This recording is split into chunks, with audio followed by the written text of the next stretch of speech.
Hi, good evening. This is Trevor Packer, talking with you from eerily quiet downtown Manhattan. It's become sort of a habit for me to now be speaking with the AP community from my apartment here, as strange as that is. I really wish we were in a room together so that we could have true Q&A and true dialogue, and it's frustrating to me that we need to communicate in this format. But we do have a tremendous amount of information to share with you. AP teachers around the world have received emails from the College Board this evening with links to the AP testing guide and other AP information. And on the next slide, we're going to list the information that you've received this evening by email. This is all on our website at cb.org/AP2020. Now, sometimes your caches don't renew, even though we've updated the website. So you might not see some of this information until tomorrow if you haven't cleared your cache. But all this information is now on our website at cb.org/AP2020. This testing guide, an AP exam day checklist that we'd like students to fill out for each of the exams they take and to keep right next to them, because it will guide them through that exam experience and help them with information that they'll want to have at their fingertips. In addition, there is a list of required documents with links to those documents that students can print or download for specific exams. On May 4th, there will also be a link to the testing demo. And we'll talk more about this testing demo later in this session. But this testing demo is key because it allows every student to check to make sure that they are able to connect to the AP exam. If they cannot connect to this demo, they're not going to be able to connect to the AP exam on test day without some troubleshooting steps. So this is a key, this is maybe the most important thing a student could do between now and the AP test is go to this demo available May 4th and see if they can use it on their computer. If their computer allows them to use this demo, their computer will allow them to take the test on the test date. There's information about world language and culture exams that doesn't relate to any of you as AP math and computer science teachers, unless some of you happen to also teach a world language. And then there's detailed FAQs. Now, let me sort of describe the purpose of this testing guide. The testing guide is to lay out the policies for this year's exams. And in this testing guide, we have 4 sections. A section on how this AP exam e-ticket will work. This is the student's entry key to the exam.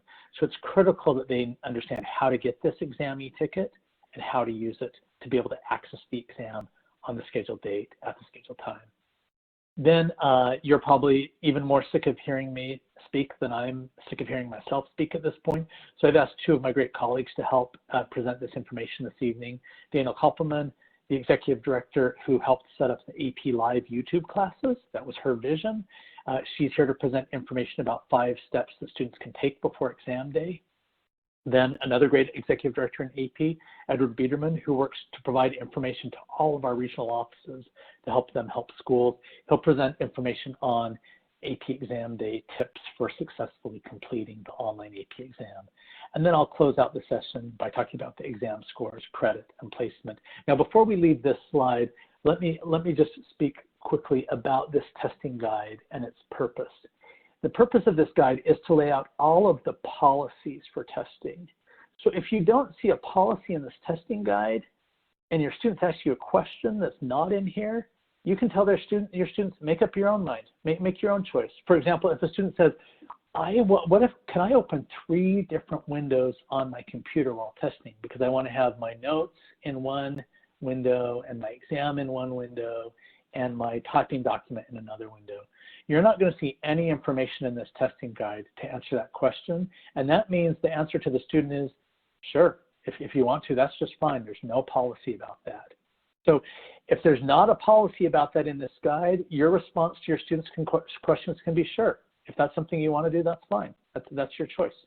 An example might be, can an English language learner use a dictionary during the exam? You're not going to see anything on there in this guide. So your answer to that student can be sure. There's no policy on that. If you want to use a dictionary, that's just fine. Because what this guide does contain are the policies that students need to be aware of so that they can test successfully on exam day. So let's go into the first example. which is, or this first category, which is this section on how to use the e-ticket. So every student's going to need an AP exam e-ticket in order to take the test.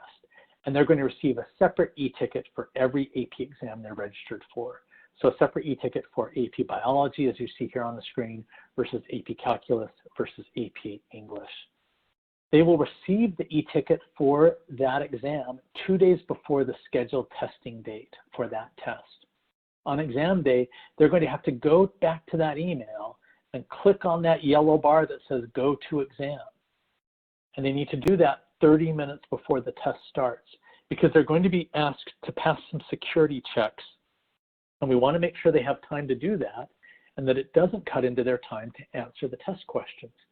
So the first thing for students to keep in mind is you need to enter that exam 30 minutes before the start of the exam to pass through some security checks.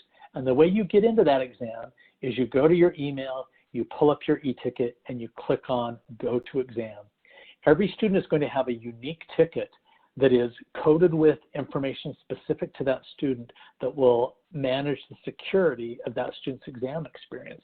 So students cannot send the ticket to someone else without triggering those security alerts, which could cost them their chance to test. Each ticket is personalized, it's non-transferable, just for that student. Now you might be worried, what about my students that aren't getting emails from the College Board? We have the same experience. We feel that that students, this is not an email culture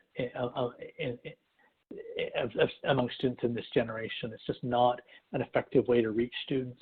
So despite the fact that we will be emailing each of them their e-tickets, many of them just won't receive emails from us for whatever reason. We'll talk about some troubleshooting for that, but the basic thing to remember is that doesn't matter, because we will also be putting the e-ticket for every student into their existing College Board account on MyAP, myap.collegeboard.org. Now, because of what goes into creating these e-tickets and how critical this is to exam security, we reached a point in time where we passed a point of no return, where we had to lock in the pool of AP examinees so that we could code these tickets with the security features that they will have. We passed that point of no return last night. What that means is that even if I had a child of my own that wanted to take the AP Statistics exam this year, that child would not be able to test, because to add anyone else into this e-ticket creation process at this point, now that we're past the point of no return, would mean stopping and rebooting that system and costing every other student who was registered the chance to test. We simply don't have a way, given the security constraints involved with at-home testing, to add any additional students into this e-ticket creation process right now. So we know that some of that is due to a school making an error. The student thought they were signed up for AP Computer Science A, but the school never sent us an exam registration for that student. We feel really sad about that. We would love for that student to be able to test. Unfortunately, we just do not have an option now that we've reached that now that we've passed that point of no return for creating these e-tickets. So the students will use those e-tickets, and they are good for the test dates on the next slide. Every student is scheduled now for these test dates, regardless of what they were originally scheduled to do back when test dates were earlier in May and there were makeup dates the third week of May. All of that is out of the window at this point, because these are now the new test dates. So every student is registered for these dates, regardless of what dates they were originally scheduled for. Unless there's a significant conflict, they should stick with these dates, so they have the June dates as a backup if they have any disruptions while testing. Disruptions happen all the time when students are taking tests in schools. There's no reason to believe that will be any different at home, so students should save those June dates in case they're disrupted when testing at home. Now, this is a really simple process. If a student cannot test on these May dates, and they know that before the test begins, they have some sort of a known conflict, the process is so easy. They simply ignore their May e-ticket, and we will then automatically send them a different e-ticket for makeup testing in June. It's that simple. If a student has a conflict on any of these dates, they just ignore the May e-ticket, and we'll send them a different ticket for makeup testing in June, 2 days before those June dates. Let's go to the next slide. This is focused now on those June dates. Again, students will get automatic tickets for these June dates if they don't use their May e-ticket. Students can also request an e-ticket for these June dates if they start their exam in May and it gets disrupted. We'll talk more about that process for requesting a makeup if you're disrupted a little bit later. As I've said, as always this year, students are going to get their specific e-ticket for their specific exam 2 days before that exam. You'll see here that we've had to pile up the exam schedule in this first week of June, so there are more conflicts. Just one more reason that students should stick with the May dates unless it's not possible for them to do so. Let's go to the next slide. So students will need to test synchronously worldwide. AP teachers and coordinators should help students identify what time the AP test will be in their own time zone. So we've got a chart here. You can see we've published testing times for different time zones around the world. In New York, the AP biology exam, for example, will be 2 p.m. In Los Angeles, it will be 11 a.m. In Madrid, it will be 8 p.m.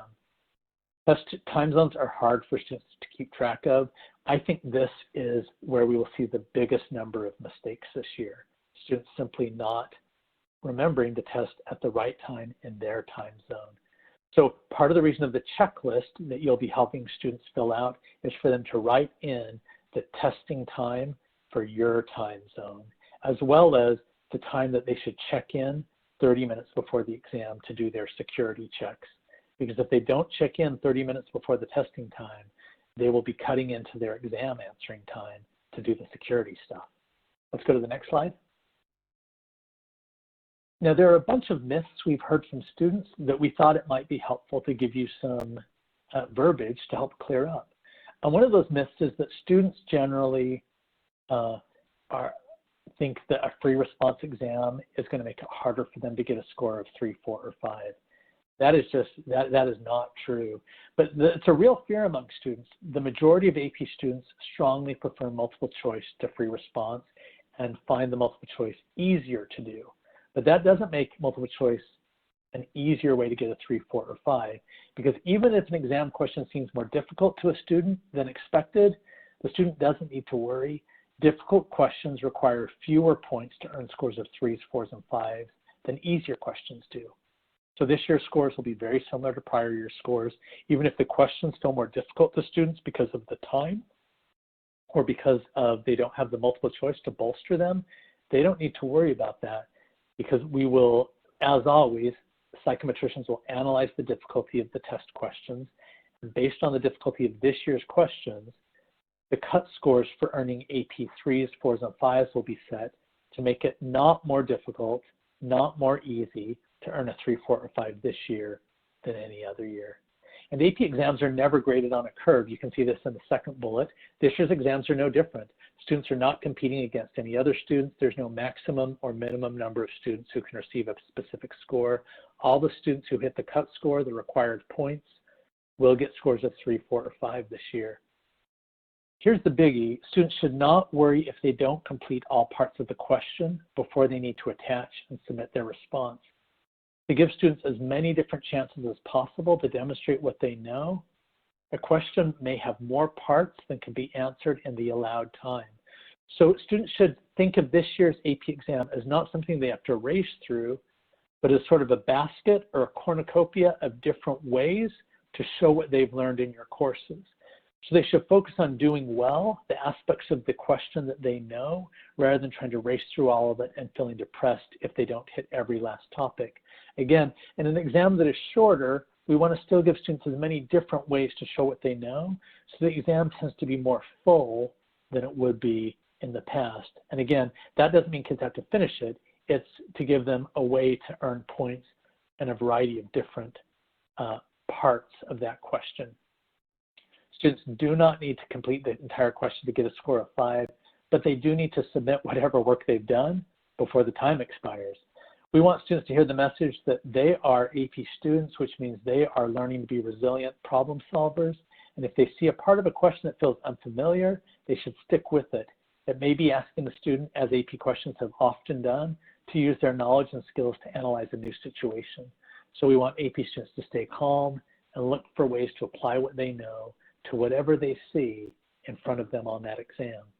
Let's go to the next slide. Also, we want to be frank about the limitations of a shorter exam. Because creating a good testing environment at home is a challenge for some students, the exam had to be shorter this year, and that's true for the security protocols as well. They demanded a short synchronous exam. So in a year when the exam provides students with fewer questions than usual to show what they've learned all year long, we want to make sure they feel supported by us, that they will have a fair opportunity to earn the college credit they deserve. So AP teachers will have a chance to review students' scores when they receive them in July, and their exam responses when they receive them in May. And if teachers feel convinced, as teachers, as you look at the scores, if any of your students who didn't get a score of 3 or higher, that feels very surprising to you. It feels like maybe that shorter exam just didn't give your student, that specific student, a fair chance to demonstrate all that they knew how to do in your class. You will have an opportunity to request a review and a confirmation of that score to ensure that it does reflect what you know that student was capable of doing. We're providing this just for this year because that shorter exam doesn't provide your students with as many opportunities to show off what you've taught them as the typical longer exam does. And we just feel this is fair. So we'll provide details about how to do that in July when we release the scores, in case that's helpful to any of you, if you just see anything that doesn't feel right, given the shorter nature of the exam and a score that you find surprising for one of your students. Let's go to the next slide. So the way this will work is that the exam questions will be viewed by students in a web browser like Chrome. When they click their e-ticket in that email from us or on our website, clicking that e-ticket will open up the exam question in the browser, in a browser like Chrome. Students cannot type their responses directly into that browser. They need to open up a different window or take a piece of paper to write their responses to. So they're looking at our browser for the questions, and then they're crafting their response elsewhere. And they have these 3 different options for crafting their response. Excuse me. Option number 1, they can copy and paste a typed response. Option number 2, they can attach a typed response. And option number 3, they can handwrite their response, which we know many AP Calculus students prefer to do in particular, and then attach 1 or more photos. So let's go to the next slide. I'll talk about each of these 3 options in a little more detail. Option number 1 is the copy and paste option. This requires the students to type their response, copy and paste it, and then click submit. The best device to use for this is a laptop or a desktop computer where it's much easier to type. Students can type their response in Google Docs, Microsoft Word, Notes, or a similar application. They should not include images. None of the AP questions this year will require students to create a graph or a diagram or an image of any sort. And students should save their work often as they go. In that document that they've opened up, they just type their AP ID and their initials at the top. And when the timer has 5 minutes remaining, they need to copy and paste from where they're writing or where they're typing directly into our browser where there's a space for them to paste their response. Then they click submit and it will begin uploading for us. The exam day setup that we recommend is for students to open side-by-side windows. On the left, to open to position that window that they've opened when they clicked their e-ticket and the exam appeared in the browser. Keep that open because you'll be able to see your test questions there, your timer, and you will need to paste your response there.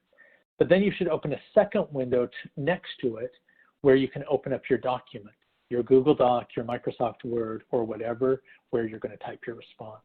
So it's very, very simple. The student is just reading the test questions in the browser that opens when they click their e-ticket, and they're typing their responses somewhere else and then pasting them right in before the time runs out. So it's very simple. Option number 2, this option is attaching a typed document and then clicking submit. Very similar to the cut and paste option. Students should use a laptop or a desktop. They should type their response in Google Docs or Microsoft Word or Notes or another word processing application, Mac Pages, for example. They need to then save that document in one of these accepted file formats, a PDF, a doc, and so on. They need to type their AP ID and their initials at the top of each response. And when the timer has just 5 minutes remaining, they need to save it one last time, go over to the browser where the exam is, click the attach button, find their saved file on their computer, attach it, and click submit. They do this once for each of the 2 questions that will be on your exams. They do it once at the end of the first question and once at the end of the second question. They'll need to submit 2 separate documents, one for each question. The exam day setup is the same as I just described for the copy-paste option. One window in which they view the test questions and the timer, and that they use to attach and submit their file. The other window where they type. The third option, which again we know is very appealing to many calculus students, is the handwriting option. This is attaching photos of handwritten responses and then clicking submit. The best devices to use here are smartphones or tablets.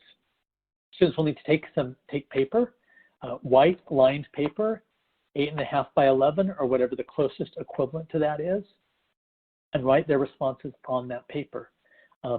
They will write their AP ID, their initials, and the page number at the top of each page of their response. They'll need to write their response clearly with a dark pen or pencil. On their smartphone, they'll be watching that timer, which is at the bottom of the test question.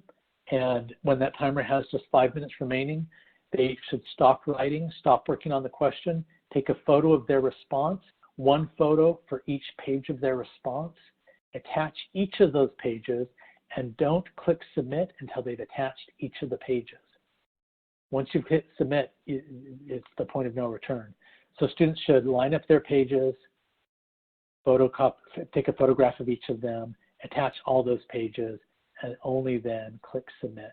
The acceptable file formats are PNG, JPEG, and JPG. Students will be using that smartphone or tablet to look at the test questions, to see the timer, to take the photos, and to attach and submit their photos. I want to be clear that there's what some students will find frustrating about this option in some of your subjects is the need to scroll up and down within a test question. So students should be aware of that frustration, and they'll have the chance to practice this in the exam demo and decide which option they want to use. But it is frustrating to have to scroll back and forth on a small screen through a long test question. And I see that more of an issue with AP statistics questions and AP computer science questions perhaps than with AP calculus questions. So pros and cons to each type of at-home digital exam experience. And we just want students informed so they can make good decisions.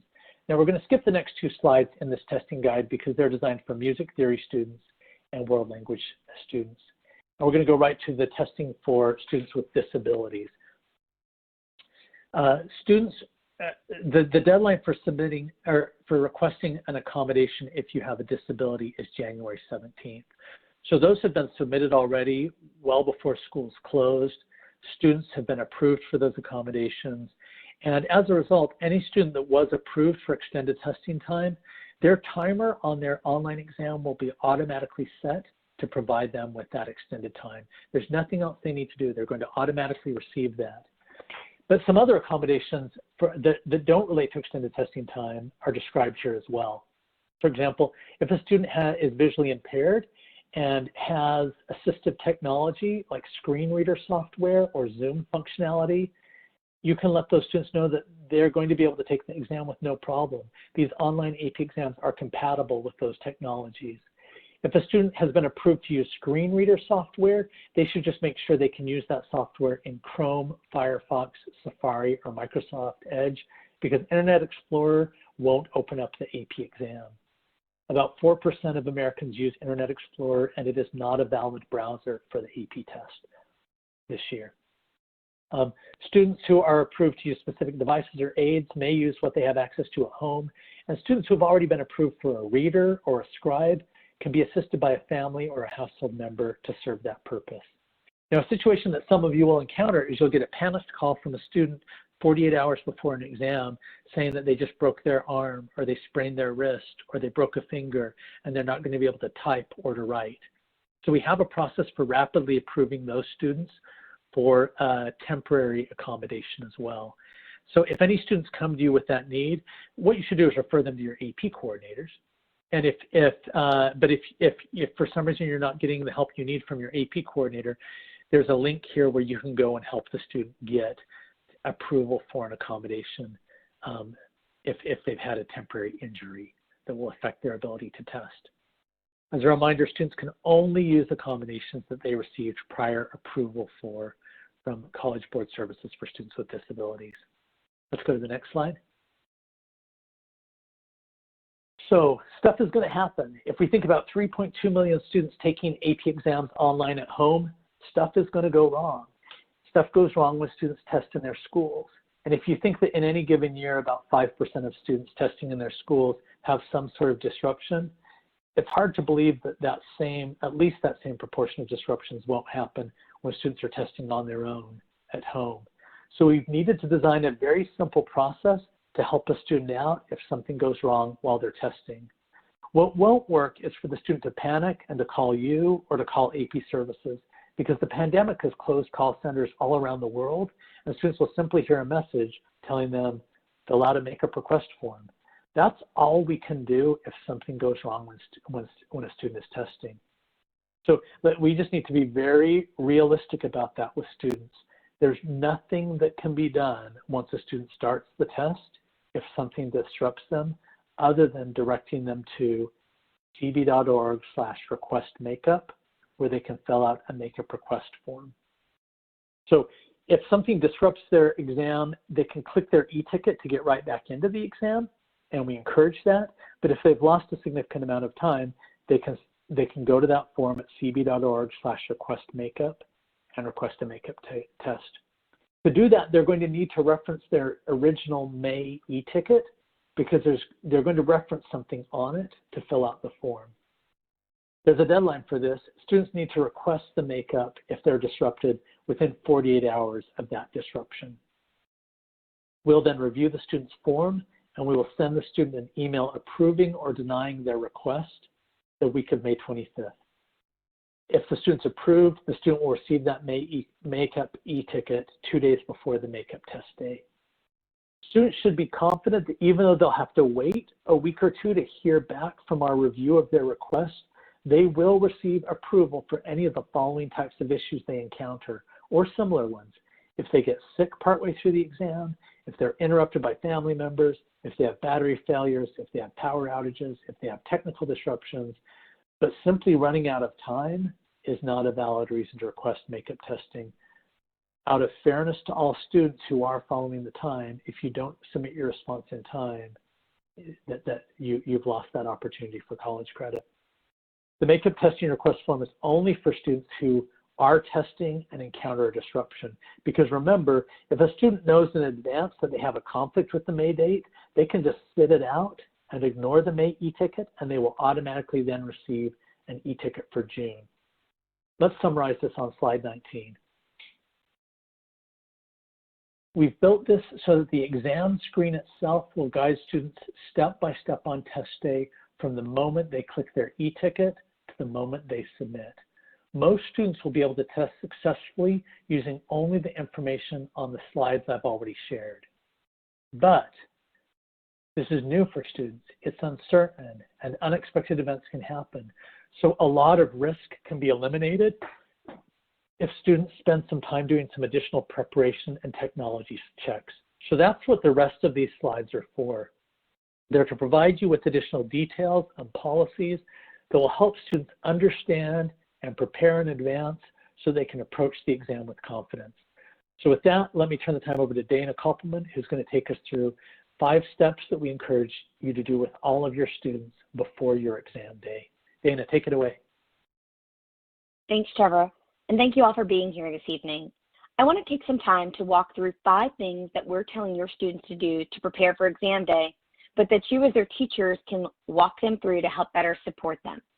This first slide is simply an overview. We're going to go through each step in depth as we move through the slides, but I wanted to provide you with the high level of the checklist that we want students to use to make sure they're prepared for exam day.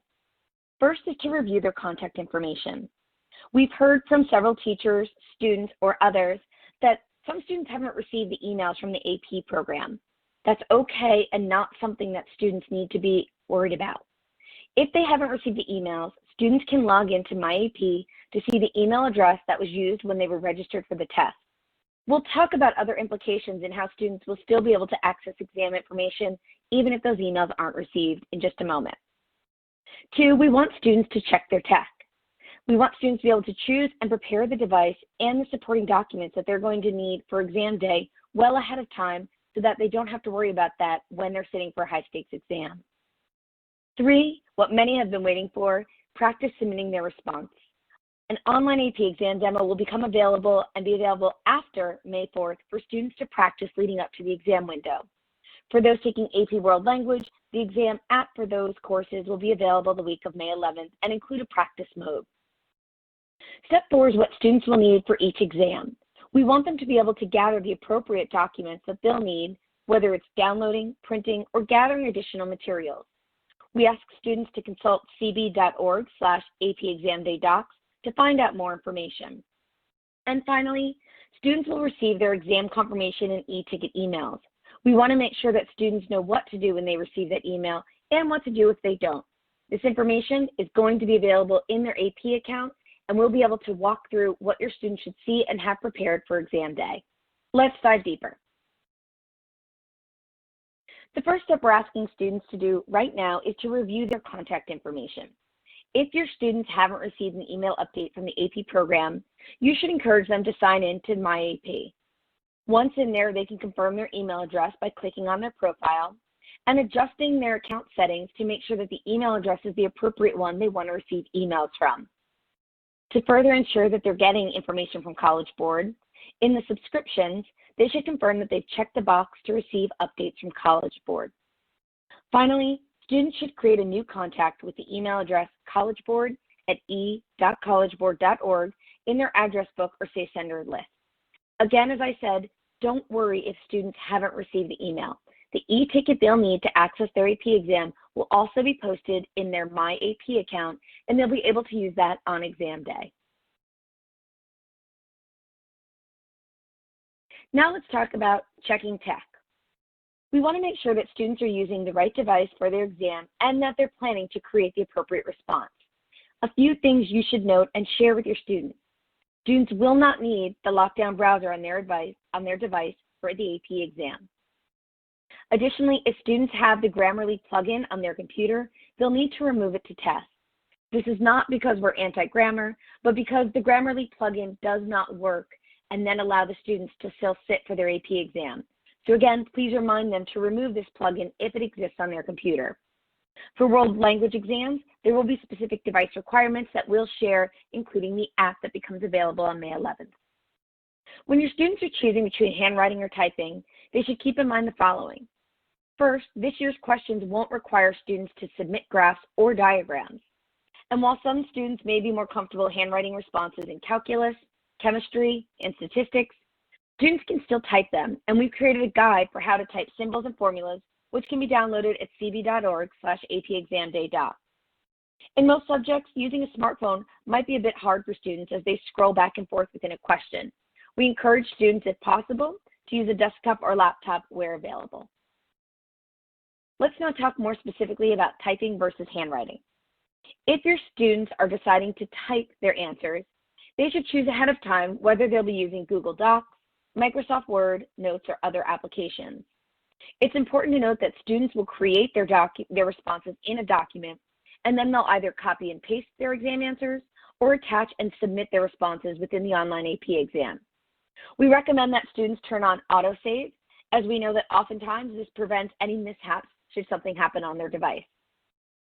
If students are using a cloud app document, like Google Docs, they'll want to attach the document rather than copy and paste, remembering that they need to download their response and save it to their device in the appropriate format. Before test day, students can prepare their documents by typing their AP ID and their initials at the top of the forms that they're going to be submitted, and then save it clearly in a folder that they can find on the desktop easily on the day of the exam. For courses with one question, such as the English courses and histories, they'll just need to create one document per exam.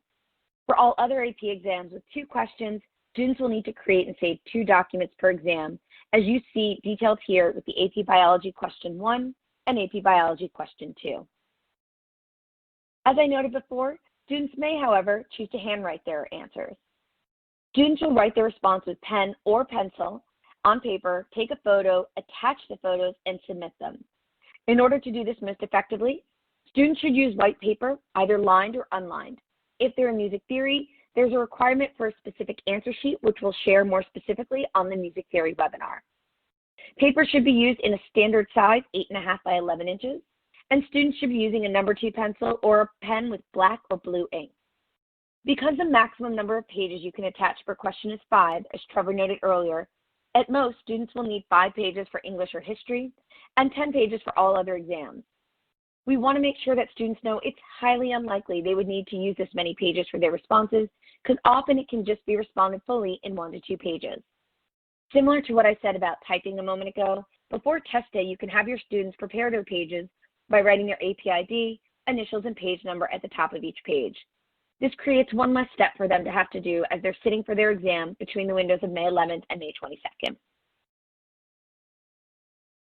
Step 3, the AP 2020 exam demo. As noted here, beginning on May 4th, students can access an AP 2020 exam demo. It will allow students to practice the different ways that Trevor laid out to submit their responses. It should be noted that if students can't connect to this demo from their planned testing device, they also won't be able to connect to that on real exam day. So we want to make sure students are practicing, updating their browser as needed, or contacting the school's tech support if they can't get through to it. Now let's take a moment. As a former AP teacher, I want to give the advice that I would do if I were walking into the 2020 exam experience. You should all try the demo. As teachers, you're the ones closest to and most supportive of your students. And so we highly encourage that you begin to take this demo, which is a brief generic simulation, so that you can help prepare your students for the upload process on exam day. This demo is generic, meaning it's not course specific, nor is it intended to take the full length of what an AP exam would take. It provides practice typing or uploading an answer, and then most importantly, it provides the ability to become comfortable with the 5-minute upload process that occurs during the last 5 minutes of the exam window. So we encourage you to try this out, have your students try it out, and note that they can practice this multiple times. For those with world language students, beginning the week of May 11th, they'll be able to take the world language exams in a practice format on the app that they will use for the actual exam as well. Let's move on to step 4. What do students need to get ready for exam day? First, it should be noted that everything that students are required to have or recommended to have can be found at cb.org/apexamday.doc. For all exams, except for those with portfolio components, the following is required: an exam e-ticket email, the completed exam day checklist, which I'll go through momentarily, the student's device and appropriate browser, as Trevor went through before, noting that Internet Explorer is not an appropriate browser for this exam experience, internet or cellular connection, assistive technology and devices if applicable. For those typing responses, they should make sure they have Microsoft Word, Google Docs, Notes, or another application ready to enter and save text. And it should be noted that students, because of our open notes policy, are permitted to have class notes or study guides, textbook and other classroom resources, and previous assignments or assessments. I'll go through that a bit more in a few slides. You'll notice as my colleague continues to flip through the presentation that there are other subject-specific requirements. I encourage you to take time and review the exam day docs on the website listed and to continue going through this presentation so that you can best support your students. A brief note about the optional resources that we've said students can use on the exam. The following resources can be used, and students can use them either in a print format or digital. Their class notes or study guides, textbooks and other classroom resources, previous assignments or assessments, calculators for certain exams, but it should be noted that if they're using study guides that are shared, those study guides must be downloaded to their individual device to prevent collaboration violation. Also, I want to say a note about internet searches. Those searches will be a waste of time for your students and could put them at risk of an exam violation. As you're all probably well aware, the more time your students spend searching the web, the less time they're going to have to dedicate to answering exam questions. Internet-based facts and research aren't relevant to the AP exam, and it won't raise your students' scores. Most importantly, copying from websites, social media, or online forums is considered plagiarism and will be detected and scores will be canceled.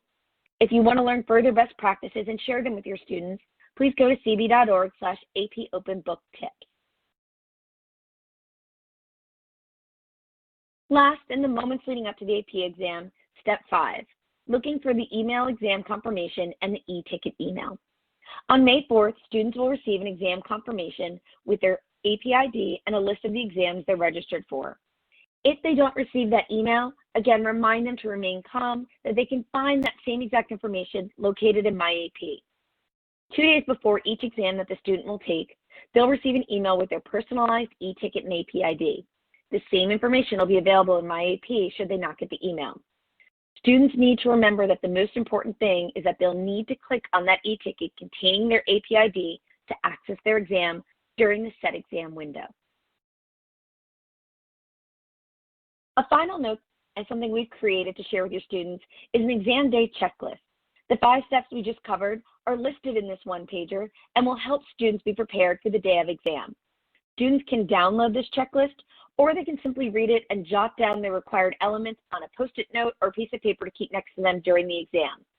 The most important thing for them to fill in is their 8-character AP ID code, which is located on the e-ticket.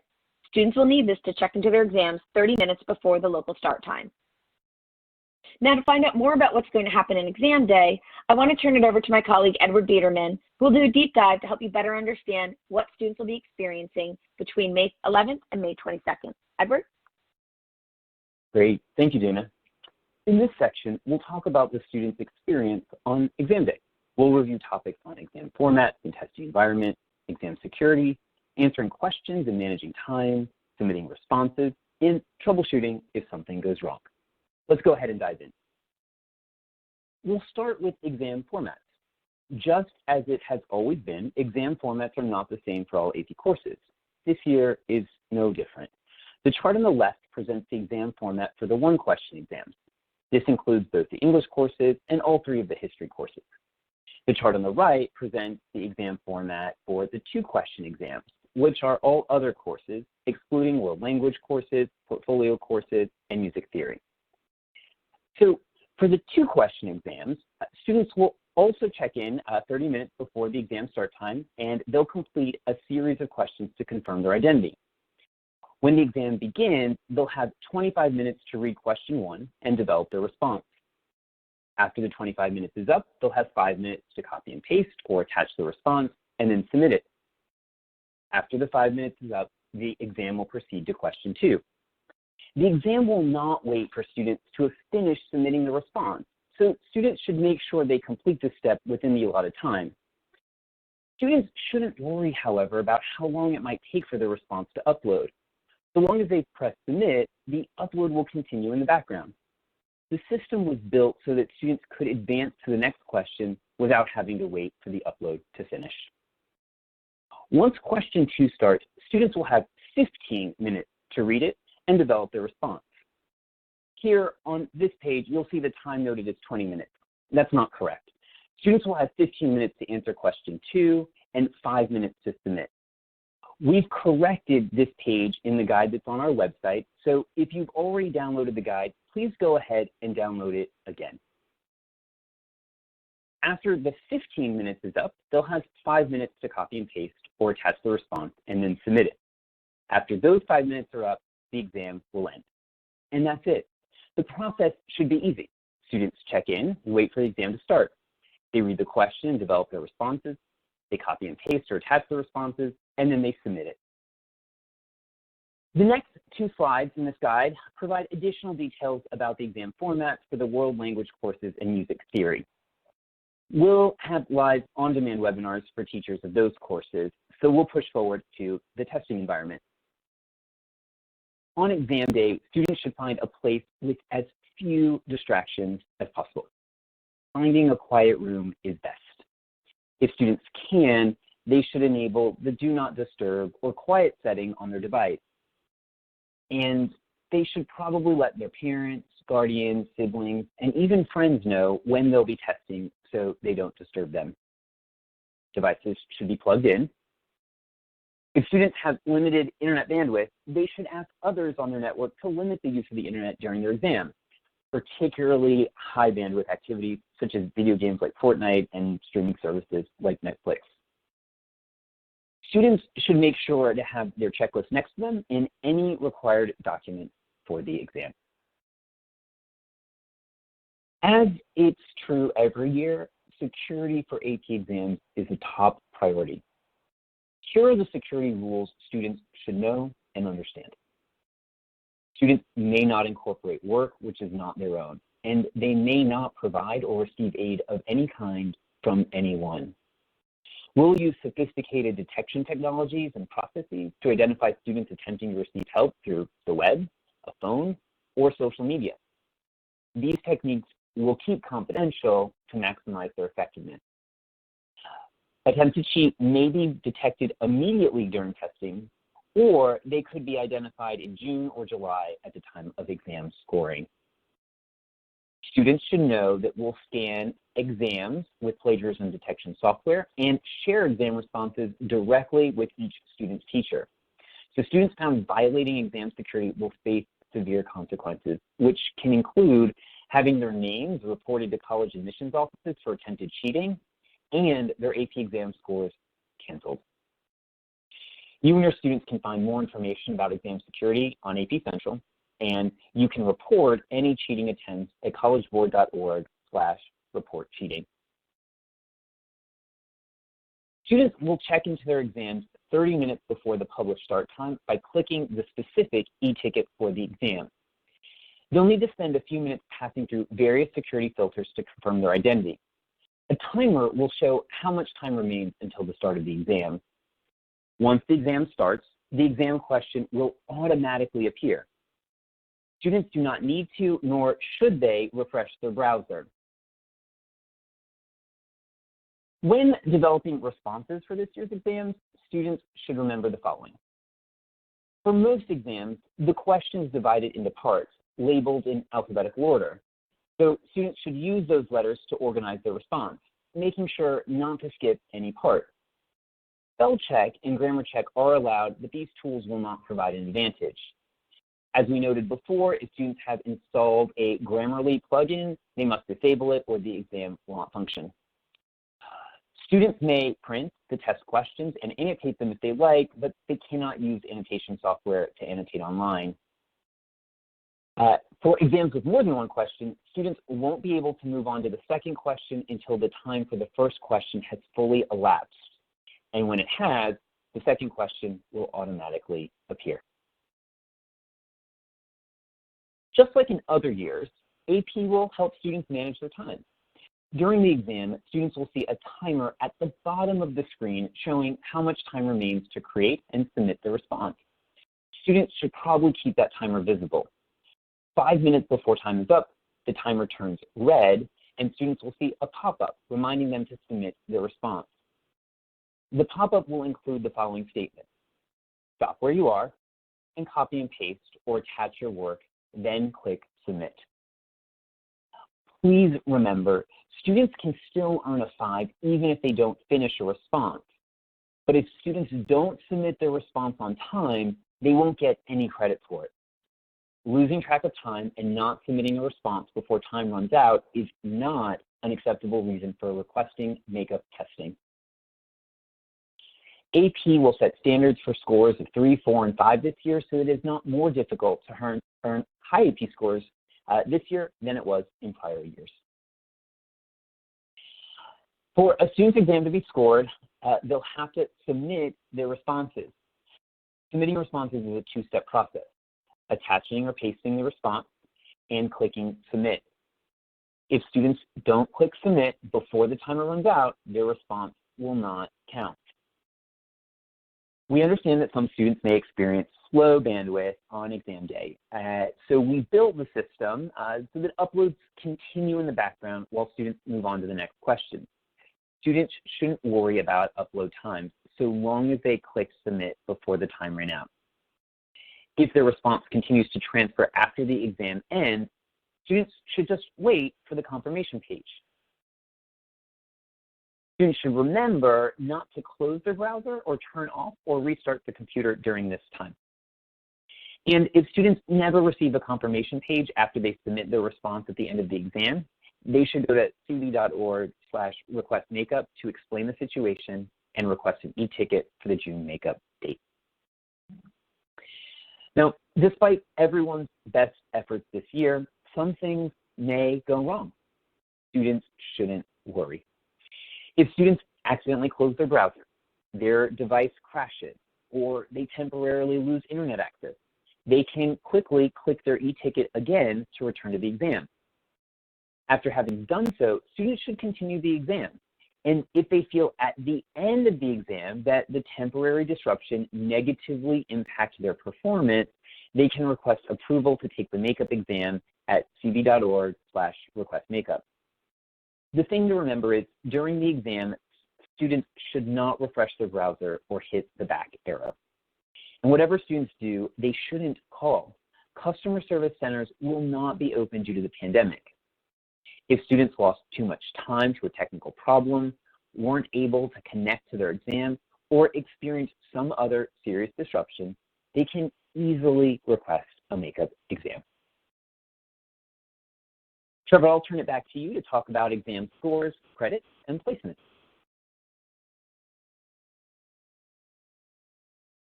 Great, thanks very much, Edward.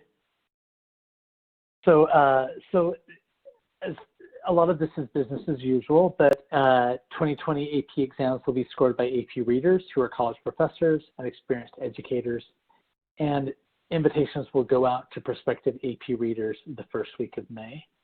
Scores will be reported as usual on the 1 to 5 scale. To accommodate the extended scoring schedule that we will need, given that their exams will need to be scored online in readers' homes this year, AP scores will be released to AP students approximately 1 week later than usual, beginning about July 15th, and AP teachers and educators will have access to the scores at that same time.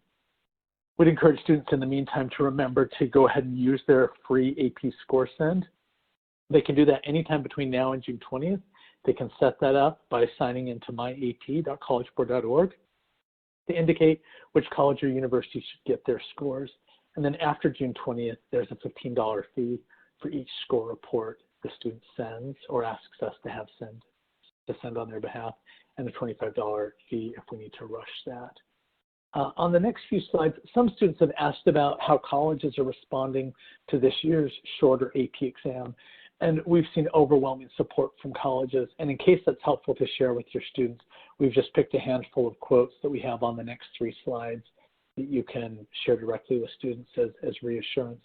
These quotes are representative and emblematic of what we're hearing across the country, where colleges really want to ensure that students are encouraged to keep studying, to keep working hard, to endure to the end, and to pursue the college credit they deserve.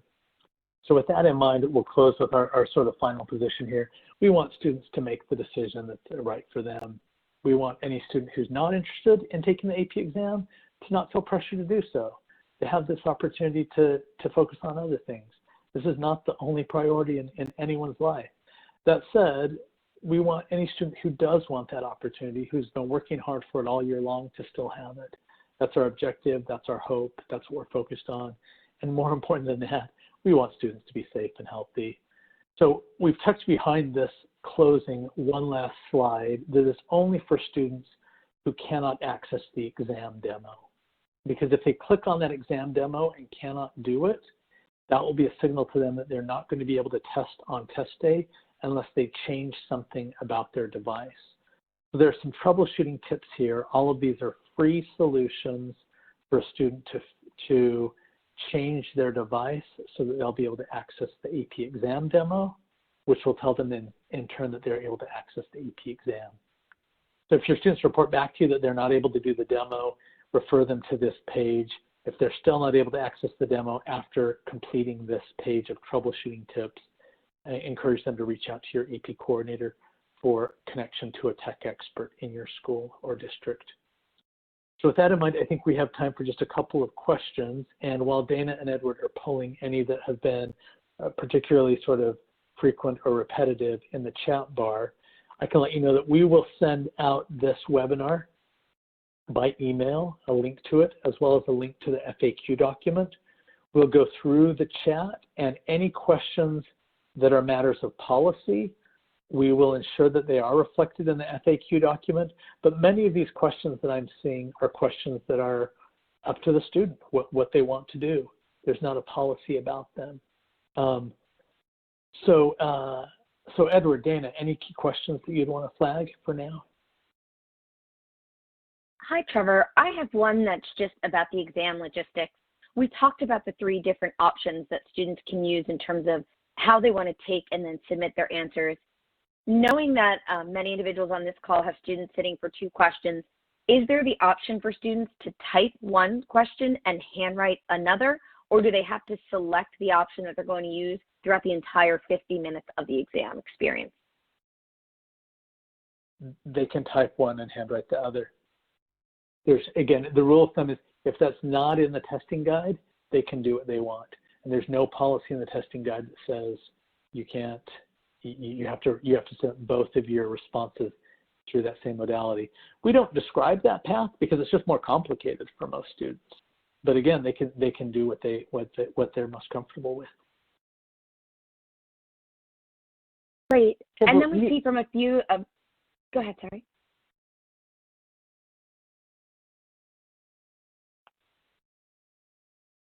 So Trevor, there's a question here.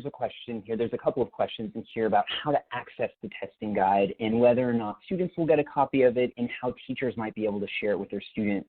Can you say more about where teachers can get this and recommendations for sharing with their kids? So our website is cv.org/AP2020. And this information is posted there along with all of the information relevant to this year's at-home AP exams. That's where the demo will be posted. That's where the typing guide for the AP subjects, for these AP subjects will be posted. That's where the required documents and optional resource lists are posted. That's where the checklists are posted that students should fill out before each exam. It's all there. If you don't see it there right now, you just need to clear your cache or wait until your computer naturally clears its cache. That often happens overnight. And then you'll be able to view those resources. They're all there on our website right now. I saw a bunch of subject-specific questions in the chat. Please post those questions about specific features of calculus questions or statistics questions or computer science questions and how they will be managed in this year's exam. We have content experts sitting on the online teacher communities responding to those every day. So go to those College Board online teacher communities with any exam specific questions that are about the nature of your discipline and the types of content and skills that are tested.